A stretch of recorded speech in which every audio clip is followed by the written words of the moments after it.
नमस्ते, कैसे हैं आप लोग। मैं विनोद बिंदा आप लोगों का बहुत बहुत स्वागत करता हूं। और दोस्तों, आज हम पढ़ने वाले हैं अरब सागर में जल गिराने वाली नदियां। तो यहाँ से बहुत सारे क्वेश्चन बनते हैं। तो इसमें जो मुख्य मुख्य नदियां हैं जो अरब सागर में गिरती हैं, हम उसके बारे में जानेंगे। कहाँ से उद्गम हुआ है, कहाँ से निकली है, और कौन सी नदी का क्या रोल है, किसकी कौन सहायक नदी, इस सब के बारे में अच्छी तरह से जानेंगे। इसके पहले नदियों के बारे में हमने कम से कम 8 से 10 वीडियो बना चुका हूँ, ठीक है। और ज़्यादा नहीं है, 5 मिनट, 7 मिनट, 10 मिनट की। और इसी तरह नोट्स फार्म में मैंने बनाया है, ठीक है। अगर आप लोग नहीं देखे हैं तो जाकर के प्लीज़ चैनल पर विजिट करें और देखें। एक भी नदी आपको छूटने वाली नहीं है। अगर एग्ज़ाम में आप बैठ रहे हो ना, तो ज़रूरी है कि आपके पास सारी चीज़ें, मतलब जो पढ़ने वाली चीज़ें, वो चीज़ें पढ़े होनी चाहिए। एक बार आप नदी के बारे में, 2-4 नदियों के बारे में जान लिए तो आप उससे एग्ज़ाम क्लियर करने के लिए पर्याप्त नहीं है। आपको अच्छी तरह से डिटेल में जानकारी होनी चाहिए नदियों के बारे में, किसी भी चीज़ के बारे में, सिर्फ नदियों के बारे में नहीं।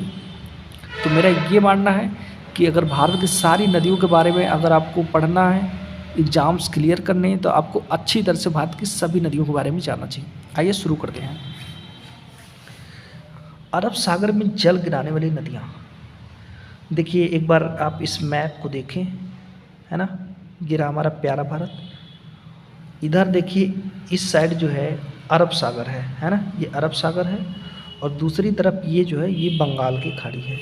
तो अरब सागर में कौन कौन सी नदियाँ जल गिराती हैं। पहले है लूनी नदी। देखिए, लूनी नदी जो है ये इसमें खंभात की खाड़ी में, कच्छ की खाड़ी में आकर के अपना जल गिरा देती है।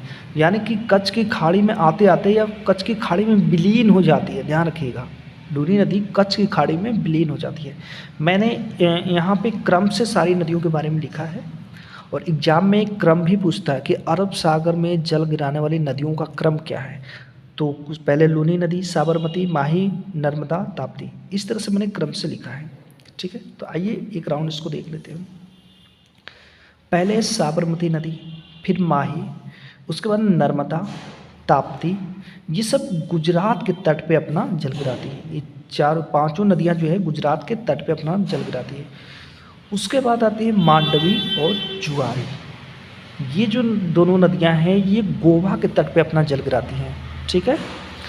और फिर है शरावती, गंगावली। ये दोनों नदियां कर्नाटका के तट पे अपना जल गिराती हैं अरब सागर में। उसके बाद है पेरियार और भरतपुझा। ये दोनों नदियां जो है केरल के तट पे अपना अरब सागर में जल गिराती हैं। फिर आपको एक चीज़ बता रहा हूँ, ये बंगाल की खाड़ी है और ये क्या है, अरब सागर है। ध्यान रखिएगा। यहाँ से नदियों का क्रम उत्तर से दक्षिण देख लीजिए एक बार। लूनी, साबरमती, माही, नर्मदा, ताप्ती, मांडवी, जुआरी, शरावती, गंगावेली और पेरियार, ठीक है। और एक और है भरतपुझा। ये दोनों केरल के तट पर गिराती हैं। प्रायद्वीपीय भारत की 4 नदियां खंभात की खाड़ी में गिरती हैं। कौन कौन सी? साबरमती, माही, नर्मदा और ताप्ती। देखिए, एग्जाम में पूछता है कि खंभात की खाड़ी में कौन कौन सी नदियां अपना जल गिराती है। तो साबरमती, माही, नर्मदा और ताप्ती, ठीक है ना। देखिए यहाँ पे साबरमती, माही, नर्मदा और ताप्ती ये खंभात की खाड़ी में अपना जल गिराती है। और लूनी नदी जो है ये कच्छ की खाड़ी में विलीन हो जाती है, ठीक है। तो अब एक एक करके सारी नदियों के बारे में हम लोग डिटेल से जानेंगे। लूनी नदी, पहले लूनी नदी का जो उद्गम हुआ है ये अरावली पहाड़ी से निकली है। कहाँ से? अरावली पहाड़ी से। अरावली पहाड़ी का जो विस्तार है गुजरात के पालमपुर से दिल्ली के मजनू टीला तक, ठीक है ना। इसका जो अधिकांश भाग है ये राजस्थान में पड़ता है। लूनी नदी अरावली से निकली है और सांभर झील से हो करके गुजरात के कच्छ में यानी जो दलदल एरिया है उसमें विलीन हो जाती है। ये डायरेक्ट अरब सागर में आ ही नहीं पाती है। अरब सागर से जो कच्छ का खाड़ी लगा है उसी में विलीन हो जाती है। समुद्र तट को छू नहीं पाती है, ठीक है ना। समुद्र तट को छू नहीं पाती है। इसकी सहायक नदियाँ कौन कौन सी है? बादी, सुकरी, जवाई, इस तरह से ये छोटी छोटी नदियाँ इसकी सहायक नदियाँ हैं। किसकी? लूनी नदी की। नेक्स्ट है साबरमती नदी, है ना। एग्जाम की दृष्टि से काफ़ी इंपॉर्टेंट है साबरमती नदी। इसका उद्गम कहाँ से हुआ है? राजस्थान के उदयपुर जिले के मेवाड़ से निकलती है। कहाँ से? मेवाड़ से निकलती है और खंभात की खाड़ी में गिर जाती है। ठीक, अभी हमने बताया कि खंभात की खाड़ी में 4 नदियाँ अपना जल गिराती है। कौन कौन सी? साबरमती, माही, नर्मदा और ताप्ती। ठीक है ना। और माही नदी कर्क रेखा को 2 बार काटती है, ध्यान रखिएगा। गांधीनगर और गुजरात का सबसे बड़ा शहर अहमदाबाद साबरमती नदी के तट पर है। ठीक, गुजरात का सबसे बड़ा शहर कौन सा है? अहमदाबाद, साबरमती नदी के तट पे। कौन कौन सा? गांधीनगर और अहमदाबाद। ठीक है। नेक्स्ट है माही नदी। देखिए मध्य प्रदेश के विंध्य पर्वत से निकल करके, कहाँ से निकली है? विंध्य पर्वत और खंभात की खाड़ी में चली जाती है। ठीक है। और माही नदी की सहायक नदियाँ कौन कौन सी है? उल्लास, सावित्री, वशिष्ठ, नेत्रवती, पेरियार और पाम्पियर। ये जो देखिए पेरियार नदी है, एक पेरियार नदी केरल में भी बहती है। ठीक है। तो ये केरल वाली पेरियार नदी नहीं है, ये छोटी सी एक नदी है जो कि बहती है एमपी और राजस्थान साइड में।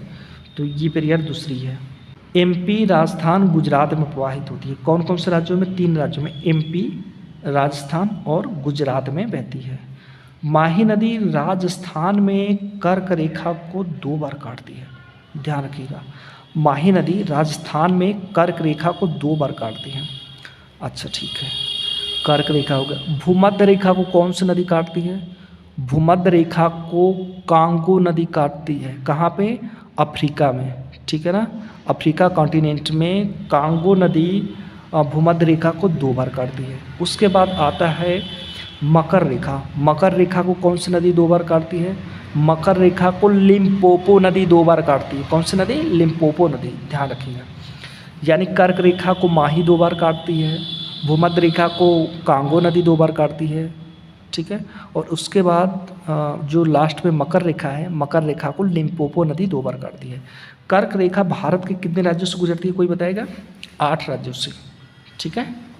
कितने राज्यों से? 8 राज्यों से। मिजोरम, त्रिपुरा, और उसके बाद पश्चिम बंगाल, राजस्थान, गुजरात, मध्य प्रदेश, छत्तीसगढ़, झारखंड, 8 राज्यों से कर्क रेखा गुजरती है। फिर नेक्स्ट है बनास नदी। बनास नदी का उद्गम कहाँ है? यह माउंट आबू से निकलती है, यानी राजस्थान से। राजस्थान के माउंट आबू से निकलती है और कच्छ की दलदल भूमि में जाकर के फैल जाती है। ठीक है।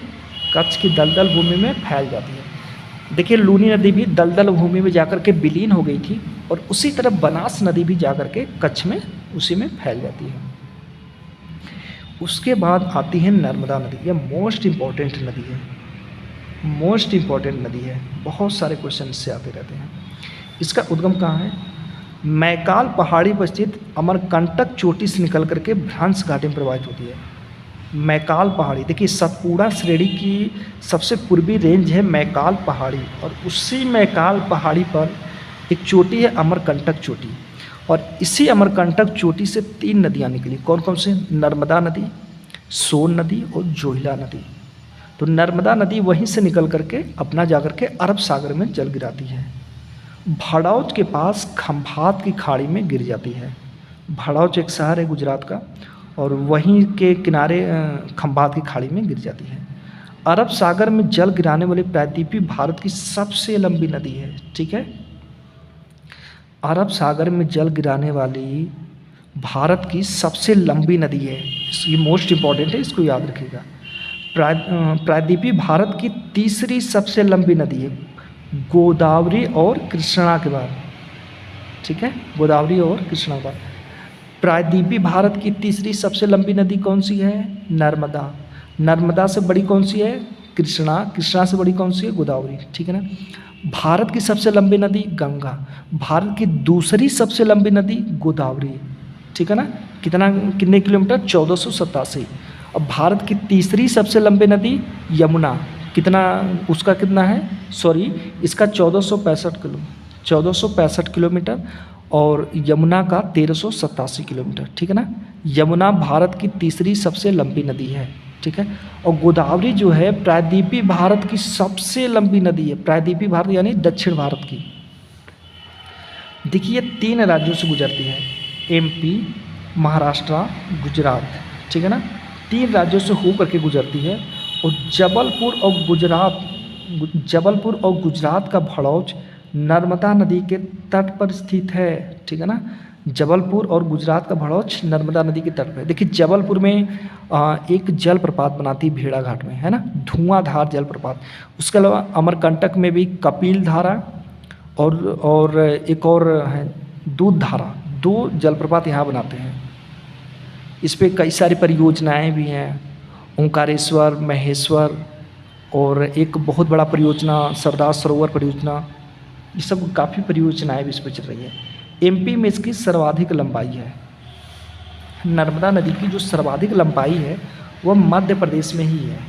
नर्मदा नदी जबलपुर के पास भेड़ाघाट या फिर धुआंधार या कपिल धारा जलप्रपात का निर्माण करती है, ठीक है ना, ध्यान रखिएगा इसको।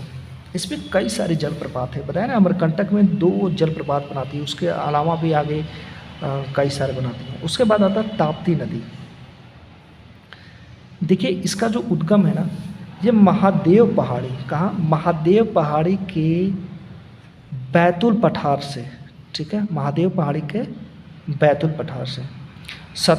जो महादेव पहाड़ी है सतपुड़ा रेंज का ही भाग है। सतपुड़ा के दक्षिण में भ्रंश घाटी में प्रवाहित होती है। सतपुड़ा के दक्षिण में, देखिए सुनिए, ये नर्मदा हो गई, ठीक, उसके बाद आता है सतपुड़ा आ गया, फिर उसके आगे ताप्ती नदी हो गई, ठीक है। तो पहले नर्मदा है, फिर सतपुड़ा है, फिर उसके बाद ताप्ती नदी। सूरत शहर के पास ये अपना मुहाना बनाती है। कहाँ पे? सूरत शहर के पास अपना मुहाना बना लेती है। सूरत जो है ताप्ती नदी के किनारे स्थित है, ठीक है, एग्जाम में कई बार पूछा है, इसको याद रखिएगा। और अरब सागर में जल गिराने वाली दूसरी सबसे बड़ी नदी है, ठीक है। अरब सागर में जल गिराने वाली दूसरी सबसे बड़ी नदी, पहली सबसे बड़ी नदी कौन सी है अरब सागर में जल गिराने वाली? नर्मदा नदी। ध्यान रखिएगा, दोनों मध्य प्रदेश से होकर के बहती हैं। सतपुड़ा पर्वत नर्मदा और ताप्ती के बीच में स्थित है। मैंने बताया ना, ये नर्मदा हो गया, उसके बाद ये सतपुड़ा हो गया, और उसके बाद ये ताप्ती हो गई। 3 राज्यों से होकर के गुजरती है। कौन कौन सा? मध्य प्रदेश, ताप्ती नदी की बात हो रही है, मध्य प्रदेश, महाराष्ट्र और गुजरात, तीनों राज्यों से होकर के गुजरती है। देखिए सतपुड़ा पर्वत नर्मदा और ताप्ती के बीच में स्थित है ना। तो उकाई और काकरापार जल विद्युत परियोजना ताप्ती नदी पर स्थित है, ठीक है, ध्यान रखिएगा।